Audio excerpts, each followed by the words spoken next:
कर्नाटक राज्यातील बेडगिरी इथला सराईत मोटारसायकल चोरटा अवान्ना उर्फ रवी उद्धप्पा चंदरगी हा चोरीतील मोटारसायकल गडहिंग्लज ते संकेश्वरकडे जाणाऱ्या रस्त्यावरील निलजी फाटा इथं विक्रीसाठी येणार असल्याची माहिती स्थानिक गुन्हे अन्वेषण शाखेच्या पथकाला मिळाली होती।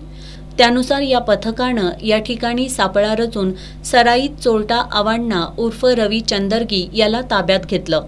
त्याच्याकडे सखोल चौकशी केल्यानंतर त्यानं कोल्हापुरातील लक्ष्मीपुरी पोलीस ठाण्याच्या हद्दीतून 3, शाहूपुरी पोलीस ठाण्याच्या हद्दीतून 7, जुना राजवाडा पोलीस ठाण्याच्या हद्दीतून 3 आणि राजारामपुरी पोलीस ठाणे इचलकरंजी, मिरज आणि कर्नाटकातील 1 अशा 17 मोटारसायकली चोरल्याची कबुली दिली। पोलिसांनी त्याच्याकडून चोरीतील 6,80,000 रुपये किमतीच्या 17 मोटारसायकली जप्त केल्यात।